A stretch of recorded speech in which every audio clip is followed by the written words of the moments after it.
ng jeep, ng truck, at mamitas ng sobra-sobra pa, sa higit lang sa kailangan mo sa sandaling yon. Yun ay upang maibsan ang iyong gutom. Isang charitable tradition that is beautiful. Kaya ang mga alagad ni Jesus ay namimitas at hindi pagnanakaw yon, hindi yon bawal. Kaya lang, Mark 2:24, some Pharisees asked Jesus, "Why are your disciples picking grain on the Sabbath?" They are not supposed to do that. So this allowance to pick fruits or grain was for the well-being of the hungry. But the religious leaders were concerned not with the act, but with technicality, the timing, the schedule, the calendar. Because these religious leaders were always finding fault with everyone and making religious life very impractical and difficult. Hindi naman nagalit yung mga religious leaders dahil sa pagpitas, kundi kailan namitas. At ito ay araw ng Sabbath. Para sa kanila, magutom ka na kung magugutom, kailangan sundin mo yung batas ng relihiyon natin na hindi ka magtatrabaho pag Sabbath. At para sa kanila, ang simpleng pamimitas, kahit konti lang, ay isang uri ng trabaho. So, mas pinapahalagahan nila masunod ang kanilang mga legalistic traditions, ang mga regulasyones, ang mga batas, kesa kung malamansik mura mo, mahilo ka at mahimatay ka sa gutom, wala silang pakidon. So, tinanong nila si Jesus, akala ko ba matitino kayo? Akala ko ba makadiyos kayo? Bakit hinahayaan mo ang mga tagasunod mo na labagin ang ating mga kaugalian, ang mga kautosan ni Moses, at nagtatrabaho sila sa araw na di sila dapat magtrabaho. Sukdang magutom sila, di magutom sila. Mark 2:25-26. Jesus answered, "Haven't you read what David did when he and his followers were hungry and in need? David went into the house of God and ate the sacred loaves of bread that only priests are allowed to eat. He also gave some to his followers." Ang sagot ni Jesus sa isang uri ng tanong, hinango sa kwentong alam ng lahat sa kanila. Noong panahon ni Haring David, hindi pa siya hari, at siya ay gutom na gutom, at mayroong mga labanan na nangyayari, ay pinasok nila ang bahay dalanginan, at yung mga banal na tinapay doon na para lang sa mga pare, kinain niya at ipinakain pa niya sa kanyang mga kasamahan. When David and his men were hungry, they did the practical but actually religiously forbidden thing. They ate the sacred bread. Bakit sacred? Kasi reserved for priests. Hindi naman kumakain ng Diyos ng tinapay, yung mga priests ang kumakain nun. Kaya sacred, the best harina, the best baking, the best everything nireregalo doon. Pero para sa mga pari yun. And you see how the religious law of their people favored the religious leaders. David and his men broke religious law, but were not punished by God.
Sabi ni Jesus, magugunitan ninyo na nilabag din ni David ang mga ganyang kautusan.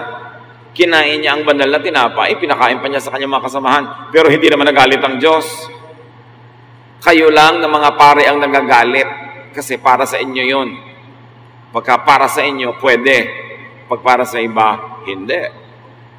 So ipinapamukha ni Jesus yung nakakiling na mga tradisyon para sa kapakanan ng kokonte, ng iilan ng mga religious leaders. Mark 2:27-28. Jesus finished by saying, people were not made for the good of the Sabbath. The Sabbath was made for the good of people. So, the Son of Man is Lord over the Sabbath. And to put the final nail on the coffin, sabi ni Jesus, hindi nilikha ng Diyos Ama sa langit ang tao para pagsilbihan ang Sabath. Nilikha ang Sabath para pagsilbihan ang tao. Bakit ba isinama sa mga utos ang Sabath? Kasi nung araw, walang day off ang mga alipin. Walang day off ang mga manggagawa, ang mga karaniwang manggagawa. Walang day off ang mga katulong, walang day off ang mga magtatrabaho. 7 days a week, 24/7, on call sila, pinagtatrabaho sila. Kaya nilikha ang Sabath para bigyan ng pahinga, obligahin ang mga amo na bigyan ng pahinga ang kanilang mga tauhan. Kasi kung hindi iuutos ng Diyos, hindi pagpapahingahin ang taong bayan. So para sa kapakanan ng tao, nilikha ang Diyos ang Sabath. Walang gagawa. Hindi para ang tao ay itali, igapos na. Mamatay ka man dyan, huwag kang gagawa. Mamauhaw ka man, huwag kang gagawa. May nalulunod, huwag mong sasagipin dahil bawal gumawa. May naghihingalo, huwag mong dadalawin kasi malayong lakarin yan, trabaho yan, bawal gumawa. Hindi yun ang intensyon na itali ang tao, kundi para palayain ang tao sa walang katapusang trabaho. Pero kung ikaw na tao, may katawan, ang nagpapasyang sa araw ng Sabat ay gusto mo talagang magtrabaho, di magtrabaho ka. Pero hindi dahil pinipilit ka, kundi choice mo.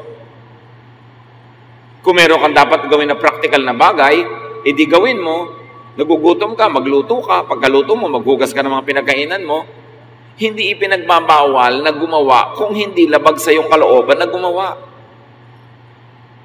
Pero kung ikaw na mismo ang umaalipin sa iyong sarili, wala ka na ring pahinga, nagdurusa na ang iyong kalusugan, bumabagsak na ang iyong katawan, kasi wala kang off, sobrang gusto mong kumita, hindi ka na nagpapahinga, abay, masama na rin yun. Kung binawalan ng Diyos ang mga amo na pagtrabahuhin yung mga katulong nila, labag sa kalooban at katawan at kalusugan ng mga katulong, ikaw man ay pinagbabawalan na pagtrabahuhin ang sarili mo. Kung labag na sa sarili mong kalusugan ang iyong ginagawa. In other words, what is the purpose of the Sabbath? Para sa ikabubuti ng may katawan. Hindi mo naman ikamamatay na pumitas ng konting prutas, sa katunayan nga, ikabubuhay mo yun dahil gutom ka eh. Hindi mo naman ikamamatay na magluto ng konti para may makain ka. Makabubuti nga na dalawin mo yung naghihingalo kahit maglakad ka ng malayo, which is considered work. So sabi ni Jesus, maipaalala ko sa inyo na ang tao ay hindi nilikha ng Diyos para paglingkuran ng Sabath o ang relihiyon. Ang Sabath o ang mga katuruan ng relihiyon ay para sa ikabubuti, hindi sa ikasasama, ikagagapos, ikakukulong ng tao. Dapat ang relihiyon ay nagpapalaya, hindi nagkukulong at nagtatali. Kasi pag gano'n ang nangyari, nababaligtad ang kalooban ng Diyos na gusto niyang mapabuti ang mga tao. Sa halip na mapabuti, sa pagsunod sa relihiyon ay napapahamak pa, napapagod, nagugutom, hindi yun ang gusto ng Diyos. So here we can see Jesus' teachings very clearly. Religion should serve and benefit people, not people serving religion. Not people being limited in pursuit of relief and comfort by religion. Not people suffering for religion. Natural kung meron kang religious membership, meron kang religious group, meron kang religious fellowship, meron kang mga tungkulin para paandarin yun at magkaroon ng kayusan. Natural, may mga regulasyon para habang magtitipon-tipon kayo, hindi magulo at magkaroon ng disiplina para sa ikabubuti ng higit na nakararami. Natural, kung meron kang religion, meron ka ring sacrifice, may ibibigay ka, kasi may nakukuha ka rin naman, give and take. Pero ang tinutukoy dito ay, hindi yung religion to the point na slave ka na. Tinanggihan mo na ang lahat ng natural at dapat lang nasaguting mga pangangailangan ng iyong katawan, ng iyong sarili, ng iyong emosyon, alang-alang sa mga katuroang relihiyoso. For the sake of order, for the sake of efficiency, there must really be some work that religious people should do. And that is to promote order and efficiency. But it has limits. You must not feel and you must not experience being enslaved, limited, imprisoned by religious doctrine. Otherwise, bakit ka pa nag-religion? Hindi nakabuti sa'yo, mas nakasama pa. At yun ang nililinaw ni Jesus. Sabbath was made for man, not man for the Sabbath. Another Jesus teaching is that David and his men's needs was above religious law. Therefore, Jesus' disciples' needs and authority were also above religious law.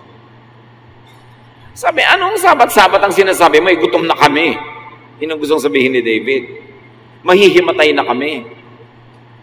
At kung may mga diabetics dito, mag-hypoglycemia na sila, bababa na ang blood sugar nila, ang glucose, himatay na sila, baka sila mag-comatose. Anong sabat-sabat ang pinagsasasabihin ninyo? Kailangan namin kumain. At hindi dapat na kami magutom, mamatay sa gutom, mahirapan, dahil ang Sabat. Kasi yung Sabat nga ay ginawa para sa aming kapakanan. So the teaching of Jesus is to prioritize people's basic needs above religious legalism, above religious technicality. Mas unahin ang ikakabuti ng tao kaysa sa mga religious regulations. Kailangan kung ikay nagbibigay ng counseling, nagpapayo, nangangaral, ang inuuna mo, ano ba ang mabuti para sa nakikinig? Ano ba ang ikaiinam ng kalagayan at kapakanan ng mga mananampalataya at mga tagasunod?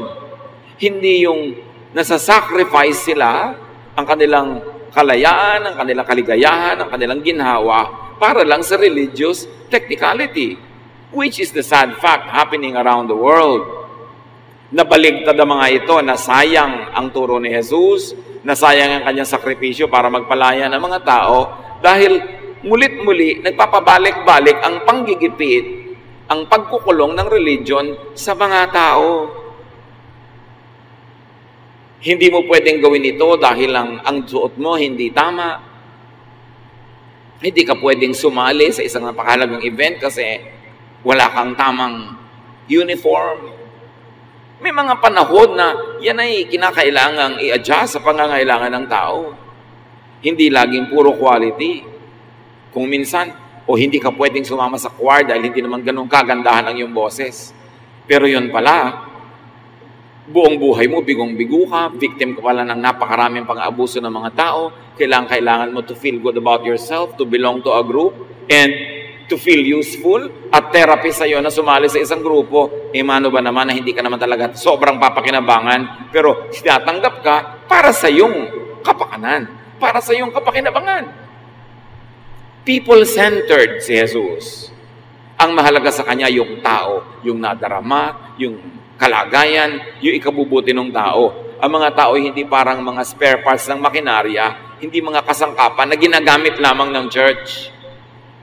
Bagamat lahat tayo nagpapagamit sa iba't ibang paraan para umandar ang organisasyon, but not to the point na sobrang nasasakripisyo ang iyong personal life na hindi ka na nakinabang at pinakinabangan ka lang.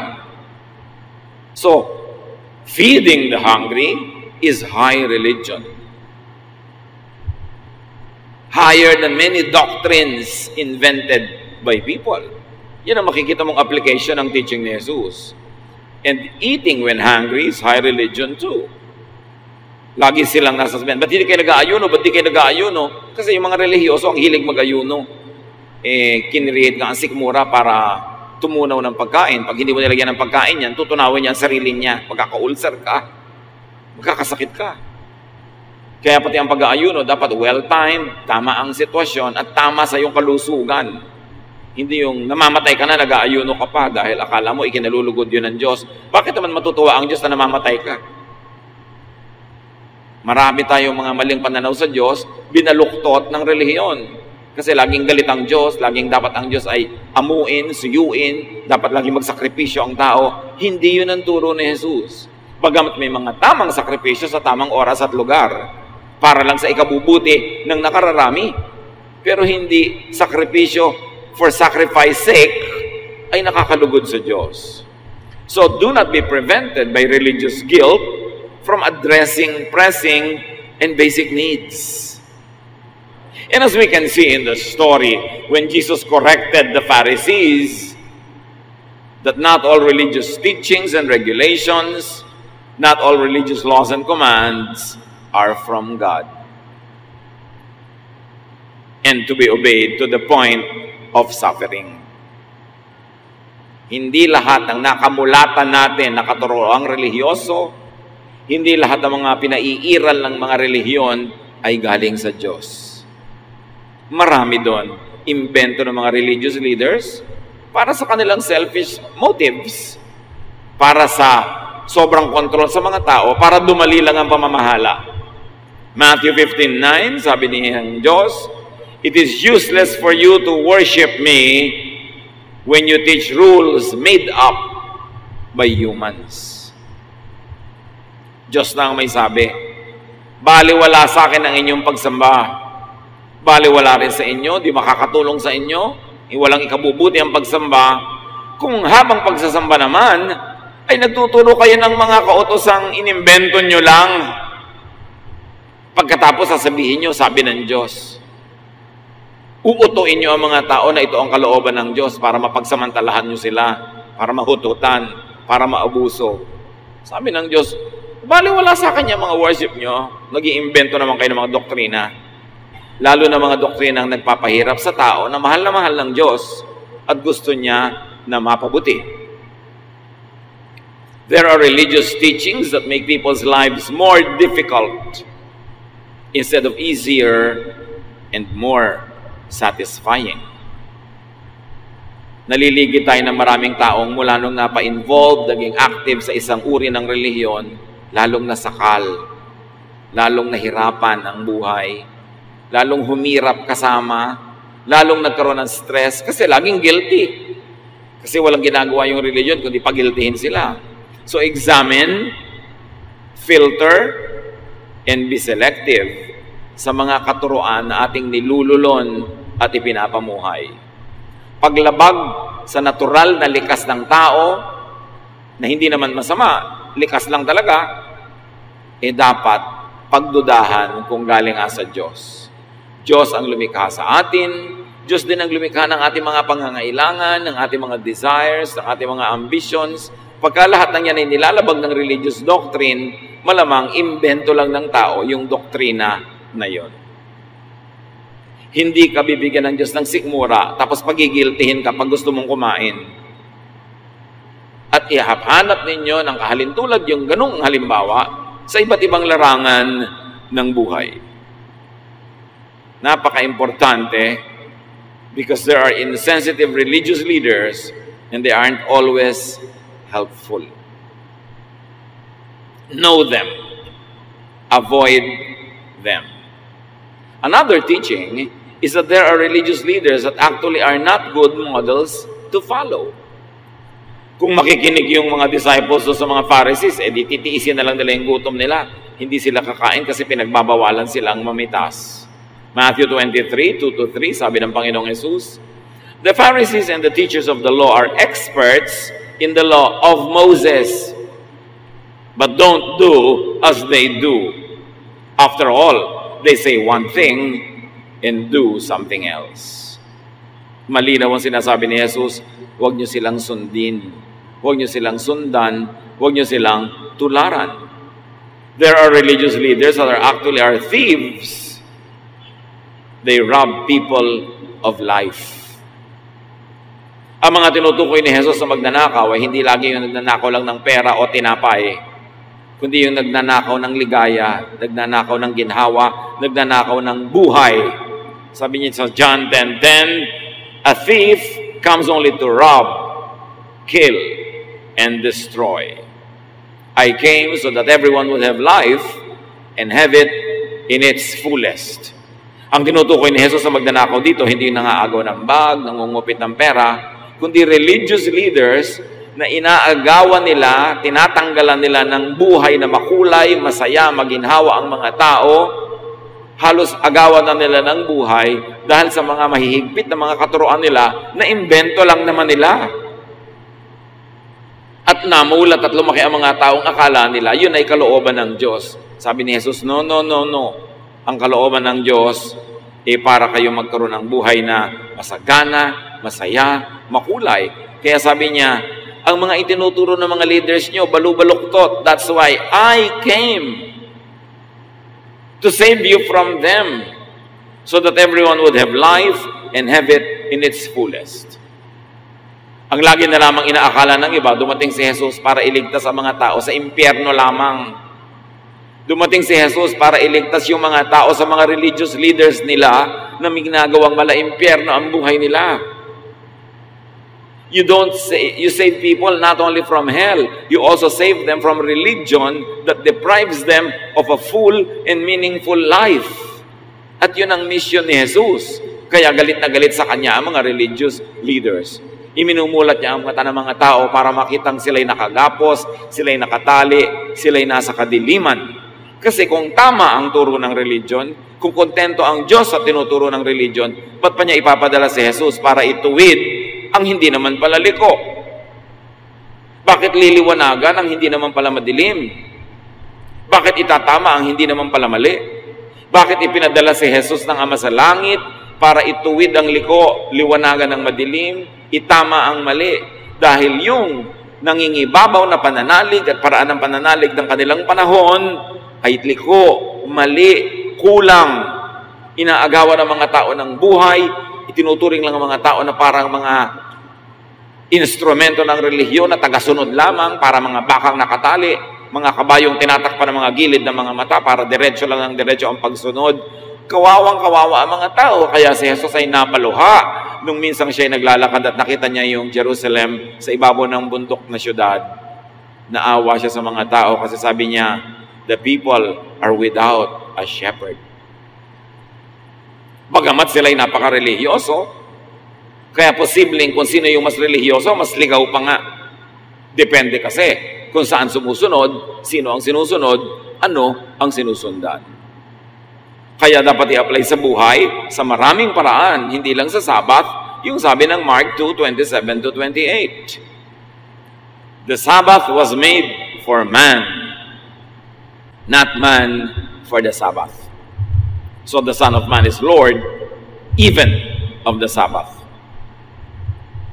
Napaka-sacred sa kanila yung Sabbath, ang mga law ni Moses, pero ngayon binabaluktot ni Jesus dahil itinutuwid. Yun ang totoo, itinutuwid niya dahil yun ang tunay na baluktot. At sabi niya, ang anak ng tao, meaning He, ay Panginoon maging ng Sabbath. Religious practice should not become the burden.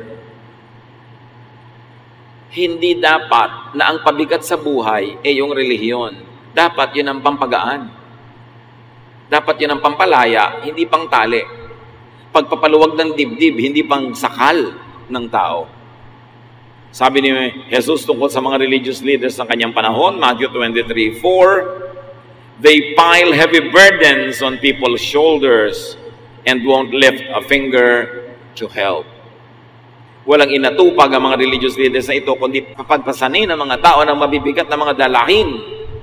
Walang katapusang koleksyon, walang katapusang ambag, walang katapusang hingian, walang katapusang pagpapagalit sa mga tao. Laging pinapagalitan, pinapagilty, pagkontrol, pagpipigil, paghuhusga, pagkukondena, pambabato. Sabi niya, pinapahirap nila ang buhay ng mga tao. Nagbibigay sila ng mga pasaning imposibleng madala. Kaya nung mga Hudyong naging Kristiyano ay pinipilit na ang mga tradisyon ng mga Hudyo ay ipasa pa sa mga Kristiyanong hindi naman Hudyo. Sabi ni Gamaliel, why are we going to pile burdens on the shoulders of these people? The same burdens that our ancestors were not able to bear, the same burdens that we ourselves are unable to bear. Why are we going to make them a failure like we are? Bakit ididiin pa natin, ipapasunod sa kanila ang mga alituntunin na tayo, hindi natin nasunod? Di lilikha na naman tayo ng mga bigong mananampalataya. Kaya nabibigo, hindi dahil kulang sila, kundi dahil sobra ang mga kautusan ng religion.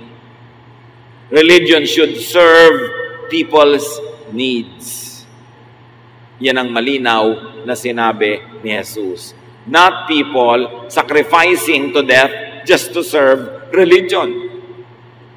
Talaga nakakapagpalaya ang teaching ni Jesus. At dapat hindi lang dumadaan sa tenga natin, lalabas sa kabila. Suriin kung paano ito i-apply sa ating religious life. Suriin kung paano kung minsan ay gumagawa tayo ng pagpapasya na nangyayari, we serve the Sabbath instead of the Sabbath serving us.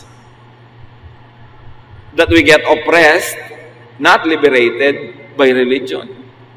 Religious practice should be practical and user-friendly. Nilikha ang lahat para sa ikabubuti ng tao, not users of friends. Kasi either user-friendly ka or user of friends. Is religion user of the followers, of the believers? Or is religion useful to the followers and believers? Kanya-kanyang pag-iisip, kanya-kanyang panunuri, kanya-kanyang pagkukuro-kuro kung paano ito papaanda rin sa ating buhay. Paano tayo makikinabang sa ating pananalig, hindi yung paano lang tayo laging pakikinabangan ng relihiyon. It is important that religious practice should make people's lives as satisfying and restful as possible. Dapat na sasabi ka to go to Bible study, nasasabi ka to go to worship, nasasabi ka na maglingkod sa church, makisalamuha, makipag-fellowship. Kasi sa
satisfying and restful. Hindi yung naoobliga ka magkunwari, magbalat kayo. Kasi pagka you are less than perfect, mapapagalitan ka. Lagi kang itatatwa, itatakwil, ititiwalag. Pagod na pagod ka tuloy ng pagpe-pretend. Dapat okay lang na kung ano ka, nakaka-relax. Kasi tinatanggap ka nila, tinatanggap mo sila, at pare-pareho kayong tumatanggap lang ng pagpapatawan, pagmamahal, at walang patakarang pagtanggap ng Diyos. Then you are relaxed. Nakakapahinga ng damdamin. Kaya ang turo ni Jesus, kaya siya dumating, Matthew 11:28-30. At di ako magsasawang paulit-ulitin itong verses na ito kasi central teaching to ni Jesus. If you are tired from carrying heavy burdens, come to me and I will give you rest. Ano man yun? Take the yoke I give you, put it on your shoulders, and learn from me. I am gentle and humble, and you will find rest. This yoke is easy to bear, and this burden is light. Kung pagod ka na sa pagpapanggap, pagod ka na rin sa pagkaalipin sa kasalanan, pagod ka na sa pagkaalipin ng relihiyon, pagod ka na sa pagiging perfect, hindi ka naman talaga perfect, kaya lagi ka lang nagigilty. Sabi niya, sa akin kayo pumunta. Pagpapahingahin ko kayo. Paano ka mapapahinga? Hindi kita bibigyan ng impossible expectation. Hindi kita pipilitin mag-pretend, magmaskara, magbalat kayo. Makaka-relax ka with me because I will accept you, because I will love you, because I will let you be who you are. And then from there, we can work together so you can be the better version of your own self. With me, you don't have to pretend. Yun ang rest. Kaya kung minsan may taong ayaw natin kasama kasi nakakasakal, kasi hindi restful. Stress tayo, natetense tayo. Sabi niya, banayad ako makitungo. Ako'y mahinahon, mababang loob. At dahil dyan, mapapahinga kayo. Hindi ko kayo pagyayabangan at hindi ko kayo pipilitin maging mayabang. Sabi, ang ibibigay ko sa inyo na misyon sa buhay, magaan. Kayang-kaya nyo. Hindi ko kayo pahihirapan ng higit sa kayang-kaya nyo. Yan si Jesus. Jesus na itinatago ng religion kasi ayaw ng religion na si Jesus ang magwagi at manalo kasi mawawala ng sobrang kapangyarihan yung religion. If you were a religious teacher, a religious leader, purpose to give your flock rest. Rest ng spirit, rest ng mind, rest ng kaluluwa, rest ng emosyon. Kuminsan, para maayos ang kagawain, siyempre, yung katawan mo napapagod, may mga project, may mga gagawin, gumigising ka maaga, napapagod ka, nagpa-practice ka, may mga meeting, rest ng katawan yun. Hindi baling mapagod ang katawan, basta rested ang isip. Maliwala ang pagod ng katawan, itulog mo lang, tapos na. Pero dapat ang tinatanggal yung pagod ng isip, yung pagod ng damdamin, yung bigat ng loob. Dapat magaan ng loob, maluwag ang paghinga. Yun ang ibinibigay ni Jesus. At yun ay mangyayari lamang kung meron tayong pagtanggap sa isa't isa, pagmamahal sa isa't isa, para hindi na kailangan magpanggap, hindi kailangan itago ang mga sugat para lang matanggap ng kapwa. And what is important to note is that Jesus is Lord of all. Jesus' authority and teachings are above the Sabbath, above religious law, above any and every religious law. So kung ano man ang law ng relihiyon na nasaksak sa iyong utak, dapat mo yang ihambing sa mga patakaran ni Jesus. At kung mas mahigpit pa kay Jesus, alam mo na, imbento yan ng tao. Kung hindi ka napapahinga, nasasakal ka lang, alam mong hindi galing kay Jesus yan. Kasi si Jesus ang gusto mapahinga ka. And Jesus is above all, siya ang dapat sundin. Acts 2:36, God has made Jesus both Lord and Christ. Philippians 2:10, so at the name of Jesus, everyone will bow down, those in heaven, on earth, and under the earth. All teachers, all teachings will bow down at the name of Jesus. All teachings will bow down at the teachings of Jesus. Jesus and His teachings are the measure of all things. Siya ang dapat manaig. Kaya mahalaga na makilala natin talaga si Jesus at ang kanyang mga turo. Para pag may sumisiksik sa utak natin, gumigiit, nanggigipit, sabihin mong, ay, hindi yan galing kay Jesus. Kahit pa religious teaching yan, kahit pananiwalaan na yun ng 1,000 taon, ng milyon-milyong tao, hindi yan sangayon sa teaching ni Jesus, hindi ako papasakop dyan. Kasi hindi ako mapapahinga dyan.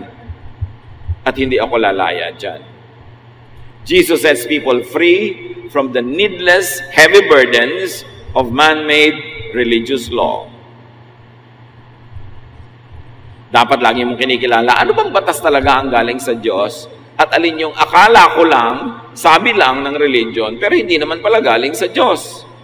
Ano mang katuruan na lumalabag sa katuruan ni Jesus, kahit pa yung katuruan ng simbahan, kahit pa yung katuruan ng mga kung sino-sinong banal, pag lumalabag yun sa pag-ibig ni Jesus, walang patakarang pagtanggap at pagpapatawad ni Jesus, pag-unawa at pagpapahinga galing kay Jesus, hindi yun galing sa Diyos. Kasi si Jesus na nga ang ipinadala ng Diyos na katuparan, kabuuan ng lahat ng gusto niyang ipakilala tungkol sa kanyang sarili sa mga tao.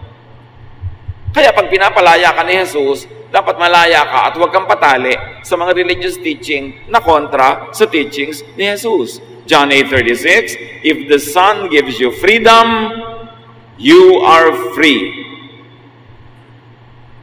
Huwag nating baliwalain at sayangin ang pagpapalaya ni Jesus na matapos nating marinig, kusa pa rin tayong papagapos at papakulong sa kung ano-ano mga religious teachings.